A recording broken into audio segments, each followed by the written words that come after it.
Hi guys, it's Gavin on my YouTube. It's another Limitless Potential video. I'm here with my really nice stylish barber jacket, which is a limited edition US of A Steve McQueen version. Just in a DJ set, finished a few hours ago. It's 2 AM now, and I'm just sitting here in the service station having my Costa coffee. I should be sponsored by these guys for the amount that I drink. It's been quite an interesting few days observing the markets, especially identifying with the likes of the Swift system. Now, I've been very familiar with the Swift system for many years because I send money overseas when I import my products. Just take my glasses off. Full up tired, forgive me. But sometimes it's very slow and delayed. Sometimes it's quicker than I initially expect. But I'm starting to see that trend on Twitter alongside the Putin, Ukraine, Russia disputes and issues. And now there's sanctions being put across against Russia to do with the SWIFT system. I just find it a bit odd that Putin has put out globally to the masses that he will be seeing the likes of cryptos such as Bitcoin as legal tender. So this gets me down the rabbit hole a little bit. I follow a few people into the crypto space. I'll just name a few. Blockchain Backer, Variable Ball, and the likes of Digital Asset Investor. They're three good channels that you can look to follow. I listen to what they have to say. Occasionally I take everything on the internet with a pinch of salt. I'm just here interpreting, in layman's views, what the average business type should be thinking and considering. So for me, I've got crypto as a hedge. I wanted to see it as a hedge against inflation, but I noticed the likes of gold, silver and other commodities have gone up. But then I look at the charts, trends and correlations of previous wars. It's been quite interesting that after the last 5 wars that America have been involved with, there's always been this drop-off period and then like a parabolic rise immediately afterwards. So watching all the stock markets, varying crypto markets, especially the likes of Bitcoin, dropping quite excessively yesterday, and then bouncing back up by 10% and finishing with a green candle. That was quite good to see.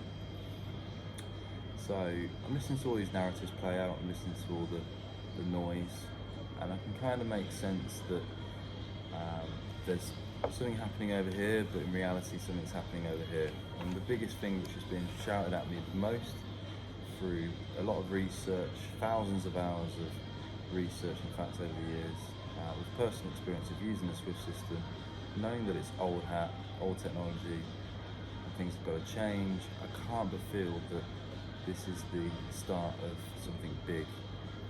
I listen to a lot of main leaders in the crypto market space. I listen to a lot of top people in the financial sector. I've trained a lot of bankers and a lot of very well-to-do people over the years, being their personal trainer. And things are going to change. If you type in on Google global bridge currency, it will come up with Ripple XRP on the Google searches. And that's not a conspiracy, that's fact. If you do it yourself right now, you'll see that. And then, like I say, looking at the SWIFT system, it's old, it's centralised. Yes, every bank uses it, but it's slow. It's a slow process, and it costs quite a lot to use it. So if I want to send, say if I want to send £5,000 to Pakistan, for the money to be changed into their native fiat currency, it will cost me around £25. If I sent it eventually via XRP, cryptocurrency, it might cost me as little as a pence, 1 penny. So it's a big difference, especially if you're sending money all the time. And it's no surprise why poorer people globally are utilising cryptocurrency to boycott the expensive SWIFT fees. So imagine what will happen when the big financial institutions around the world start adopting it.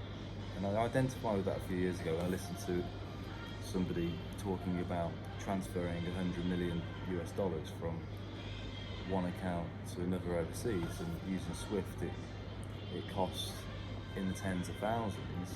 Using Ripple, XRP, which is now known as Ripple, being the company which is looking to IPO after its SEC lawsuit. The likes of XRP, their native cryptocurrency token,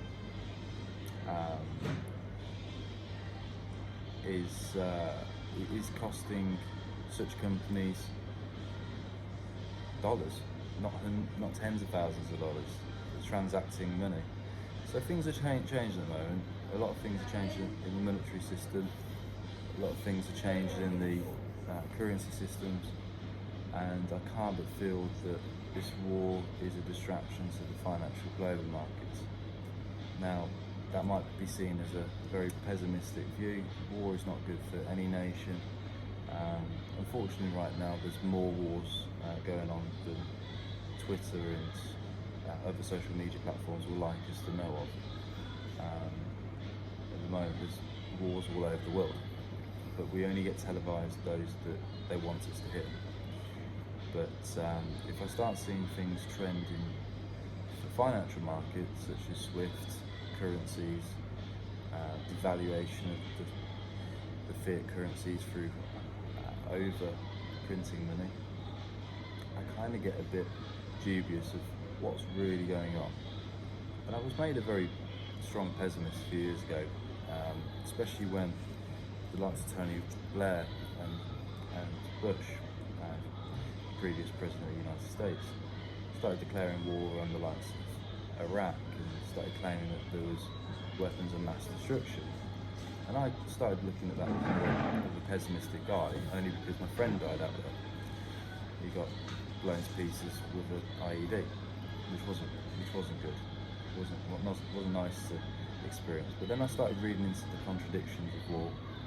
I noticed that the UK is a main manufacturer of lots of drones, mines,